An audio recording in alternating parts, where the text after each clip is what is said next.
recebi uma carta de uma pessoa que me disse, quando eu estava fazendo programa de rádio, e eu sempre usei um tom mais ou menos assim de aquele pregador enjoado que fica mandando todo mundo que se não aceitar Jesus vai para o inferno. Mas eu falava de um tom meio brincalhão assim com as pessoas. E essa pessoa escreveu uma carta muito carinhosa. Ela me disse o seguinte: eu vim hoje aqui lhe dar um abraço. Olha o tempo, 30 anos passado, quando eu fazia programa de rádio, a Rádio Relógio. E ela disse para mim o seguinte: eu estava numa situação tão grave, meu marido indo embora, deixando eu com as crianças, passando uma luta tremenda. Ela usou o termo, eu estava ajoelhada aos pés de alguém que não podia fazer nada por mim, e não acontecia nada. E um dia eu estava atribulada lá, e de repente eu liguei o rádio, e uma voz começou brincando, alegre, brincando, e falou: olha, não adianta você ficar ajoelhada, você tem que levantar as mãos, segurar nas mãos de Deus. Deus tem a direção da sua vida. Sem Ele, brincando com a pessoa e falando a verdade. Ela disse: naquele dia o Senhor Jesus falou ao meu coração, e eu procurei uma igreja, e hoje eu estou com 30 anos frequentando a igreja. Minha família, meu marido não foi embora, criamos os filhos, estão todos formados, por causa de uma palavra que atingiu o meu coração. Nós sabemos que numa reunião como esta, há pessoas que estão muito acostumadas com esses textos, mas nunca vai faltar espaço no meu e no seu coração para uma nova palavra que Deus tem para você nesta manhã. Com isto eu convido a gentileza de ficar de pé.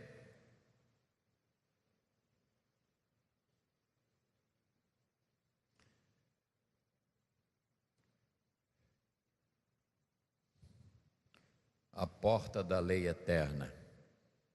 Esta é uma das portas que eu não vou falar, vou ler sobre o assunto, mas eu vou comentar no final e deixando para o próximo, para nós podermos completar aquilo que foi falado semana passada, tá bom?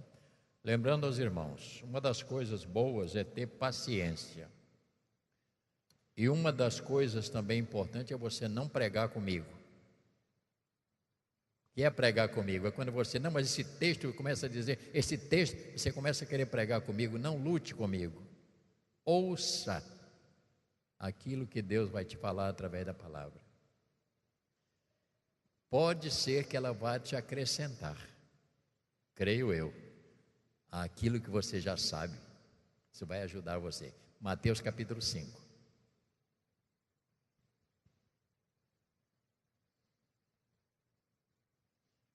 Verso 17 a 20, e depois nós vamos comentar sobre o verso 14 que ficou da semana passada, mas só para nós começarmos a mastigar esta leitura, muito interessante. Jesus não veio revogar a lei, mas cumprir. Verso 17 ele diz: não penseis que vim revogar a lei ou os profetas. Não vim para revogar, vim para cumprir. Porque em verdade vos digo, até que o céu e a terra passem, nem um i ou tio jamais passará da lei, até que tudo se cumpra. Aquele, pois, que violar um destes mandamentos, posto que dos menores, e assim ensinar aos homens, será considerado mínimo no reino dos céus. Aquele, porém, que os observar e ensinar, esse será considerado grande no reino do céu. Porque vos digo que se a vossa justiça não exceder em muito a dos escribas e fariseus, jamais entrareis no reino dos céus.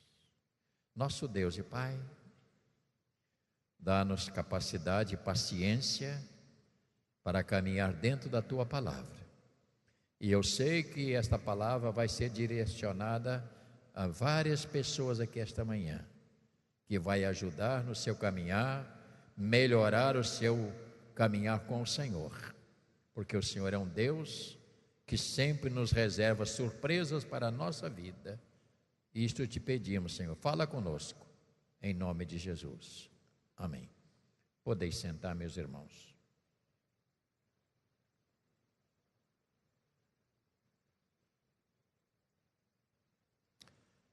Para que eu não esqueça, Caleb pediu para agradecer os irmãos a oração. Ele já está lá gravando os cultos. Foi recuperado, ele tem só um rim. Ele tinha feito uma cirurgia um período passado, tinha um mal no rim, foi tirado e ele só tem um rim. E na semana passada o rim parou. Você sabe que quando o rim para, o organismo retém o líquido, incha, e ele foi bem mal, teve no CTI, e ali os médicos trabalharam, e graças a Deus que ele foi restaurado, está ainda em fase de tratamento agora, mas o rim está funcionando normalmente. Então ele manda agradecer aos irmãos as orações, e nós agradecemos também como família, que a palavra do Senhor diz: orai uns pelos outros, né? Isso é importante, a gente voltar e agradecer a Deus. Não podemos, irmãos, ler sobre este sermão que Jesus estava dando a base da igreja, isto é, formando os discípulos. Lembrando sempre isto, aqui Jesus estava formando a base. Para formar a igreja, ele precisava primeiro formar os obreiros. E estes obreiros formariam outros. Esta é a dinâmica da igreja. Então nós não podemos entender de outra maneira. Aqui nós estamos falando da base, do início, e também da transição do Velho para o Novo Testamento. Então nós precisamos ter um certo cuidado e carinho ao ouvir a palavra, para nós não ficarmos assim como que, eu vou dizer a razão, porque nós corremos um perigo enorme de nos acostumarmos com estes textos e não buscar com mais cuidado o que estes textos nos revela ao lermos. Nunca perca de vista isto. Todas as vezes que você ler o texto, por mais que você já tenha lido, e se você parar para ler com cuidado, se você parar para ler tranquilo, é o momento que Deus começa a te mostrar e falar com você de uma maneira muito particular. Aqui nós falamos ao público, mas quando você ler a palavra, é só você e ele, é você lendo e ele te falando a respeito do que você está lendo. Então, jamais pegue a Bíblia pensando, não, eu conheço esse texto, já sei esse texto, já sei. Nós nunca sabemos. Você teoricamente sabe, mas de maneira profunda espiritualmente não, porque cada dia ele revela. E nós temos esse grande problema. As pessoas cristãs, elas chegam um momento que ela fica tão, quase que acostumada e enjoada até com os textos e quer ouvir novidades.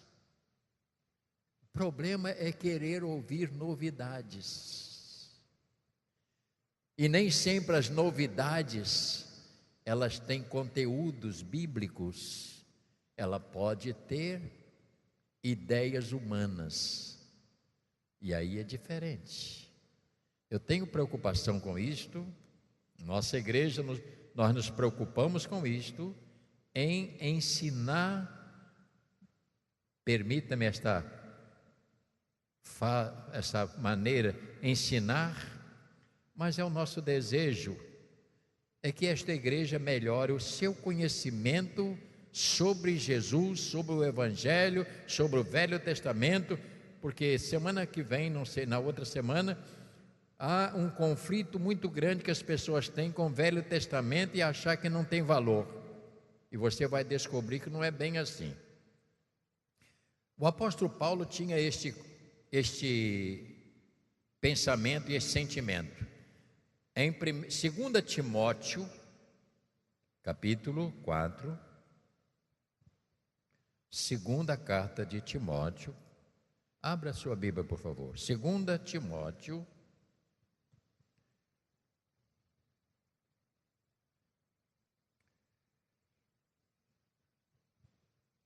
Paulo era um homem, e agora vamos entender que os discípulos fizeram outros,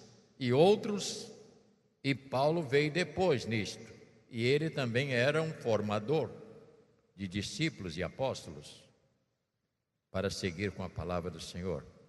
No capítulo 4, ele fala sobre a fidelidade e o zelo na pregação.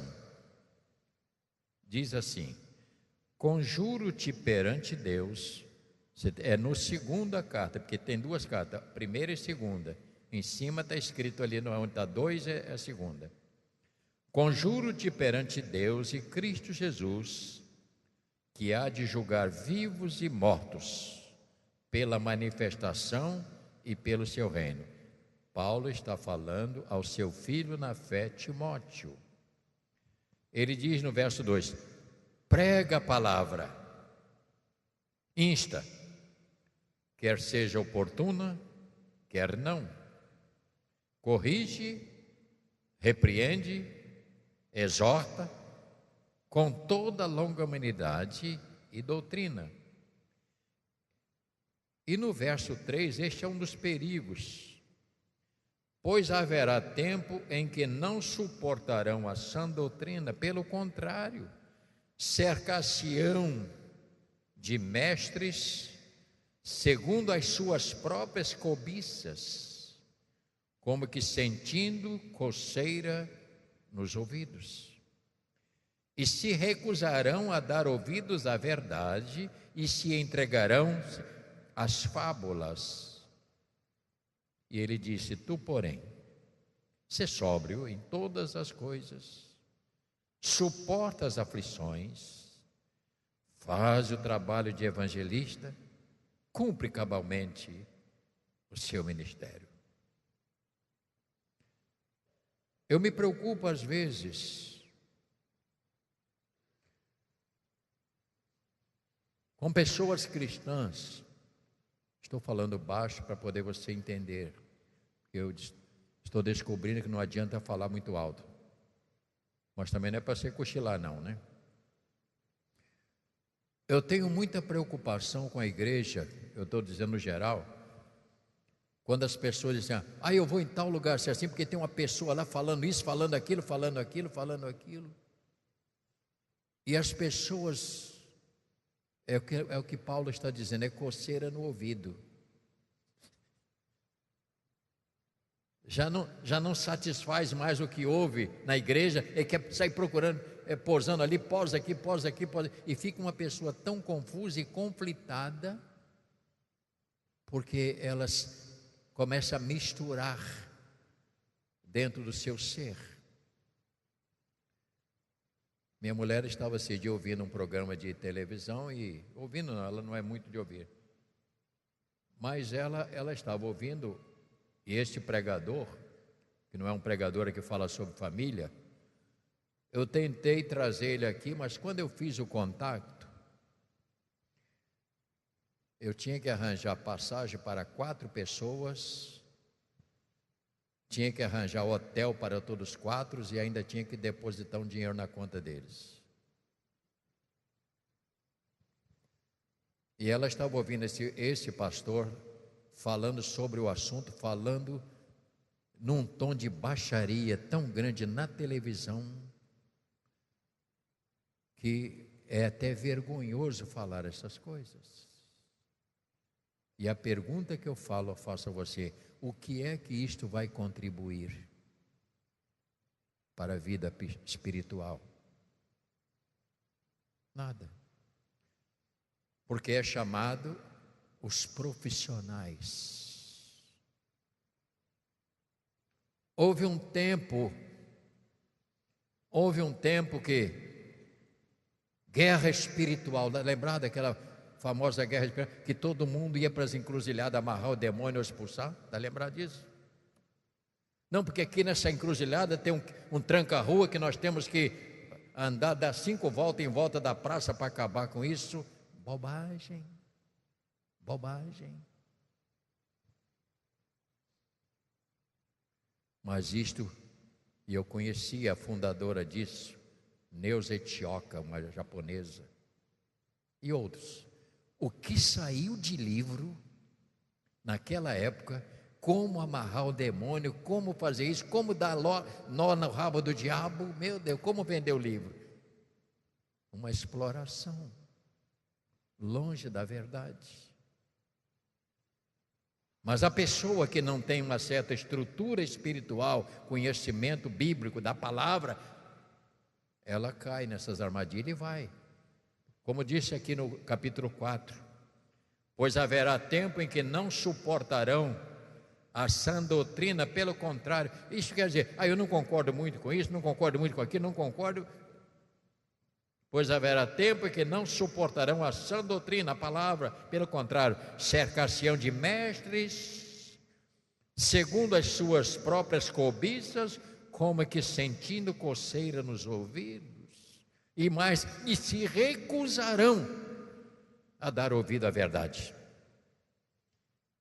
Porque nestas coisas existe um espírito das trevas que entra no meio.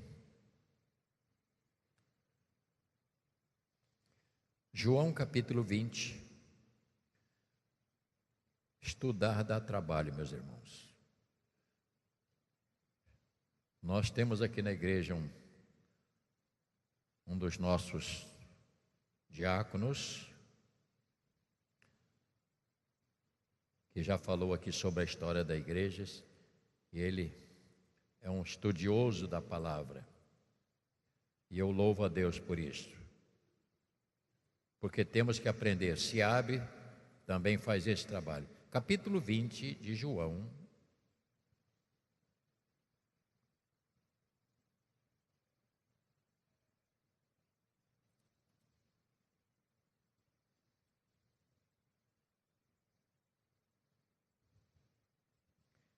João, capítulo de número 20.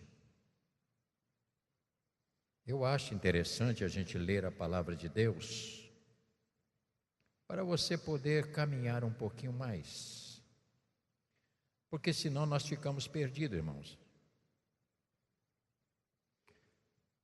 Ao cair da tarde, verso 19, naquele dia, o primeiro da semana, trancadas as portas da casa onde estavam os discípulos, com medo dos judeus, veio Jesus, pôs-se no meio deles e disse: o que ele disse? Paz seja convosco, irmão, não tenha medo. Dizendo isto, mostrou-lhes as mãos e o lado. Alegraram-se, portanto, os discípulos ao verem o Senhor. Disse-lhes, pois, Jesus outra vez: Pai seja convosco. Assim como o Pai me enviou, eu também vos envio. E havendo dito isto, soprou sobre eles e disse-lhe: recebei, letra maiúscula, o Espírito Santo. E se de algum perdoardes pecados, são-lhes perdoados. E se retiveres, serão retidos. Esta é uma grande missão que o próprio Senhor ensinou para os seus discípulos e apóstolos, pois eles iriam avançar. Na semana passada nós falávamos aqui sobre dois aspectos. Volte para Mateus. Eu falei sobre o sal e sobre a luz. Sal nós falamos, não tocamos na luz. O que diz a palavra? Capítulo de número 5 e verso 17. Se você ler primeiro no capítulo 8 de João, eu estou sendo assim bem tranquilo para poder você... Eu desejo que essa palavra fique no seu coração. No capítulo 8, verso de número 12, diz...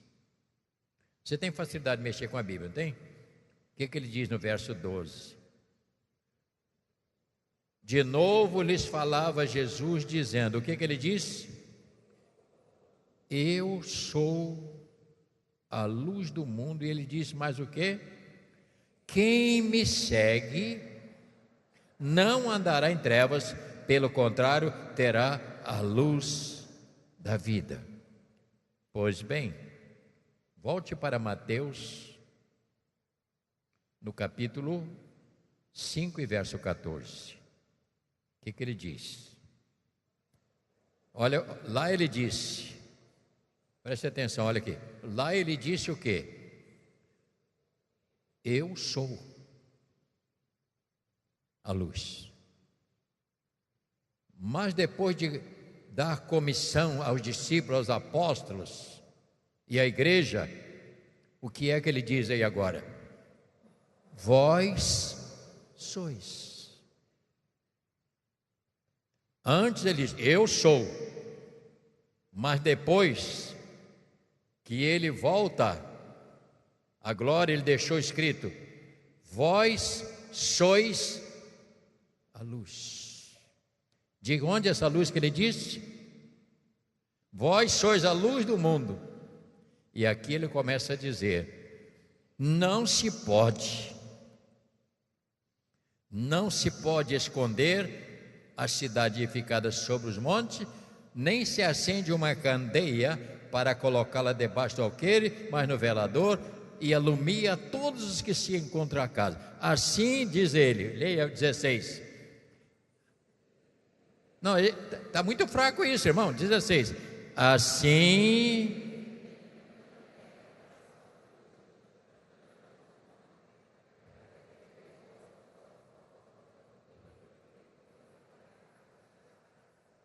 Tem gente que não está nem lendo.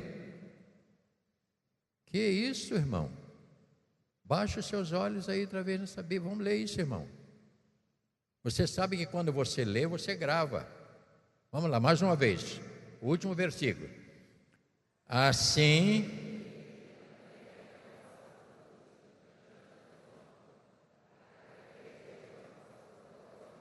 e glorifiquem ao Pai.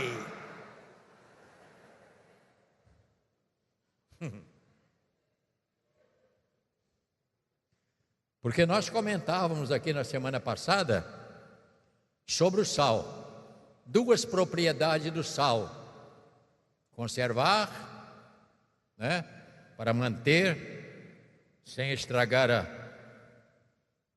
o objeto, a carne. Nós falamos sobre esses valores e nós não falamos sobre a luz. Portanto, o Senhor Jesus está nos dizendo, ouça bem, que uma pessoa cristã não pode viver escondida e sim exposta. De que maneira? Como uma lâmpada que está sempre em destaque. Isto fala do testemunho. Para quê? Para que os outros vejam e glorifiquem a Deus.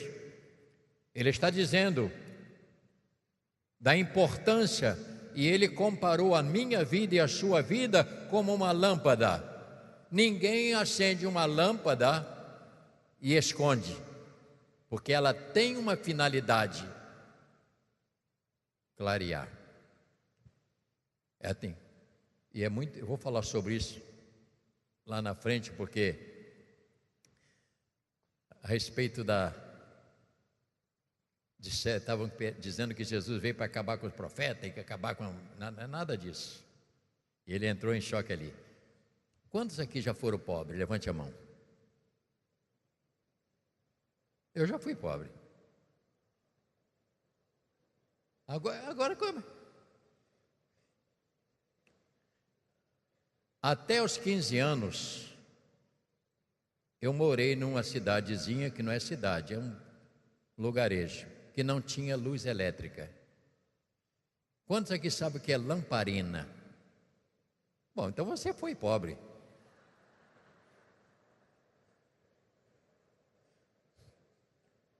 E lá na roça não se falava querosene, falava corosene. Muitas vezes eu fui com aquele litro assim, com a rolha de sabugo de milho, ia lá no armazém do seu Mané Ferreira, me dá um litro de querosene. E ele botava aquele funil e botava. Aquilo era para colocar na lamparina, uns potinhos com pavio, e a gente ia na parede assim, botava uma mão francesa assim, uma tábua, pregava lá e para cá e botava a lamparina. Aí quando a gente queria mudar a roupa, eu tinha que levar a lamparina. E para pentear o cabelo? Tinha o cabelo repartido aqui assim, mas tinha cabelo. Ficava com o nariz cheio de fumaça. Então, cada casa tinha uma lamparina na sala, outra na cozinha. E se a pessoa quisesse fazer economia, andava com ela, ia para o quarto de bal. Você está entendendo? Por que ela ficava no alto? Para que todos pudessem. Senhor Jesus disse para mim e para você: a sua vida não é uma vida cristã para viver camuflada. A sua vida, a minha, a nossa, tem que ser exposta. E para que eu estou gritando? Tem que ser exposta. Agora, olha para mim. Você, se é um crente e vai para a porta do botequim beber cerveja, sentado lá, que luz você está botando lá? Luz das trevas. Está dando um testemunho das trevas. Se você vai para uma roda de pessoas que só fala palavrões e contando piada maliciosa, que luz é esta? O Senhor disse que a minha vida e a sua vida, ela precisa ser uma luz, ou seja, ter um testemunho para que as pessoas vejam e glorifiquem a Ele, porque a nossa vida espiritual não é para nós, é para Ele. Você não é crente para você, você é crente para Ele, porque Ele te resgatou, te salvou, transformou para você ser uma bênção para Ele. Esta é a luz que Ele espera que eu e você resplandeça dentro deste mundo.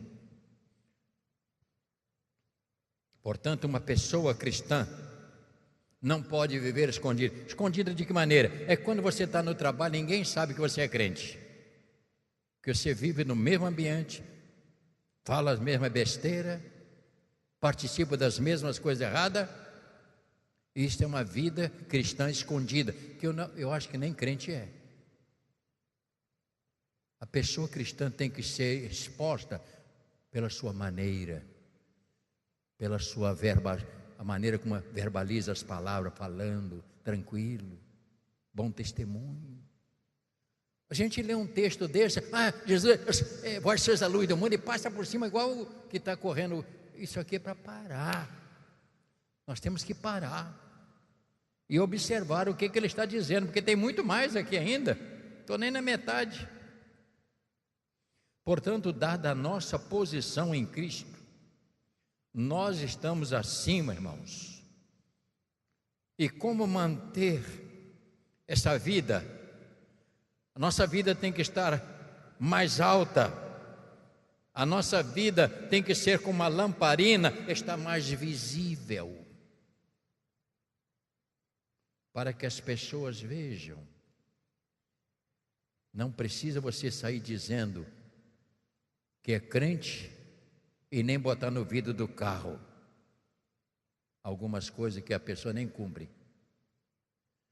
E de vez em quando leva umas fechadas aí, está escrito no vidro: Deus é fiel. Que maneira, Deus é fiel, mas Ele não é.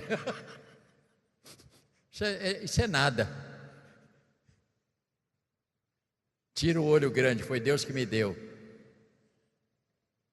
Que maneira grosseira de ser crente, né?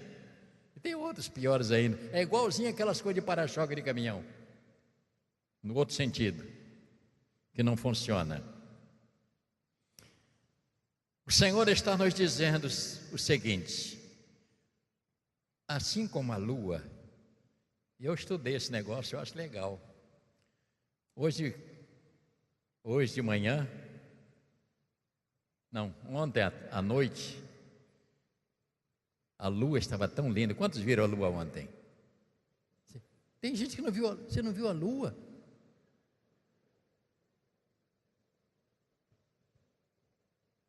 A lua estava com a cara de bolacha, né?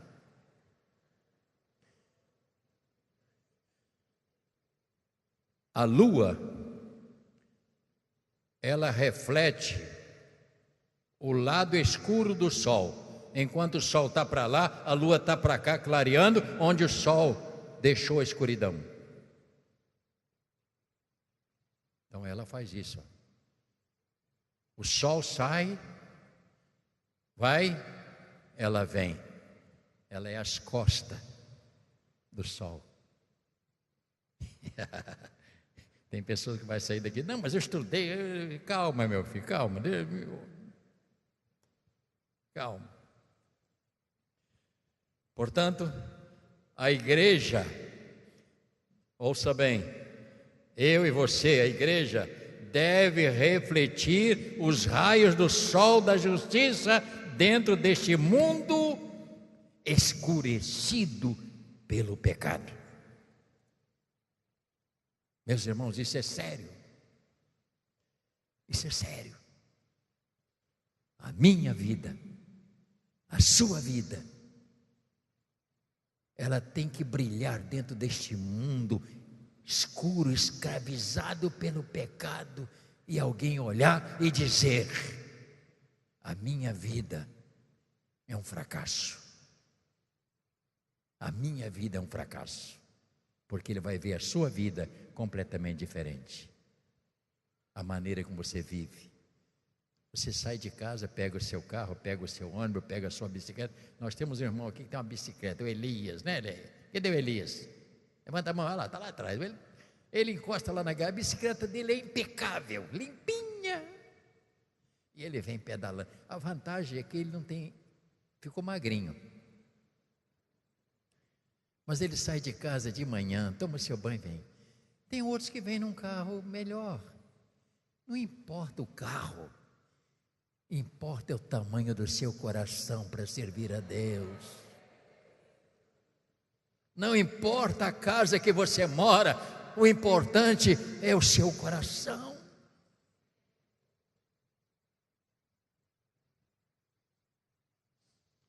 Às vezes você vai numa casa, quarto, sala e cozinha, e ainda está com o famoso vermelhão,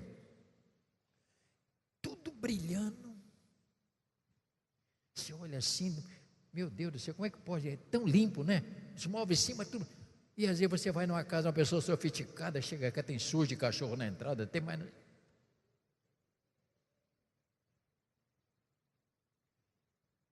Porque a casa reflete o que você é por dentro. A sua vida, a minha, reflete o que você é.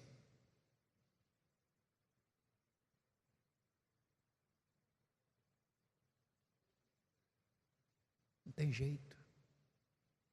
Crente reflete a presença de Deus nas suas atitudes, na sua maneira de viver, nos seus tratos.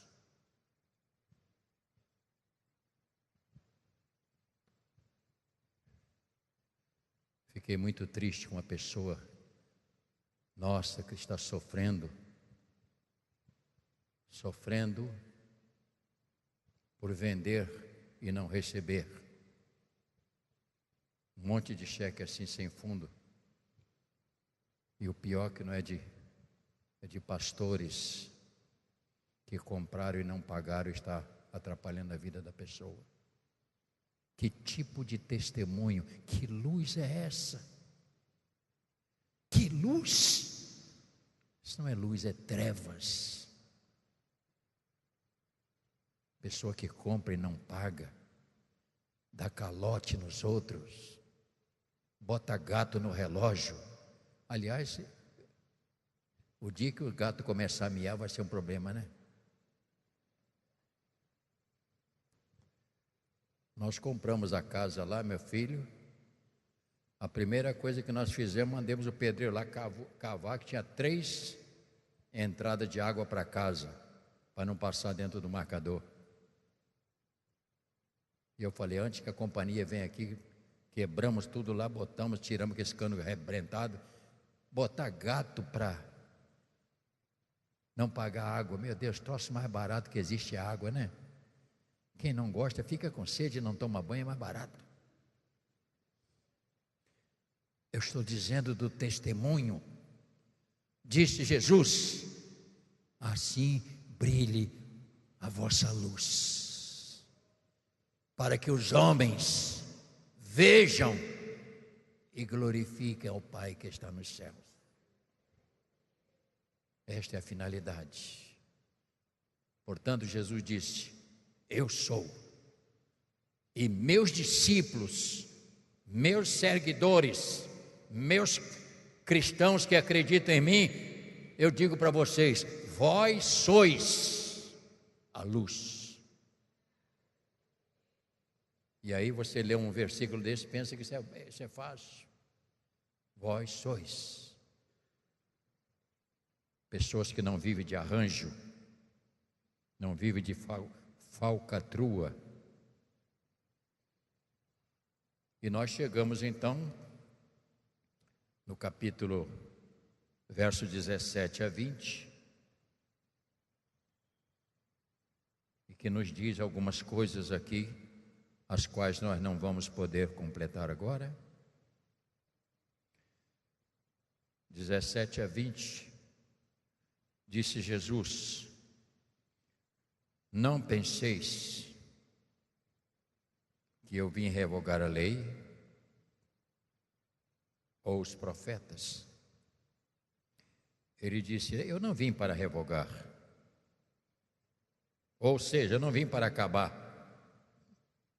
E ele disse, porque em verdade vos digo, até que o céu e a terra passem, nem o i ou tio jamais passará da lei, até que tudo se cumpra.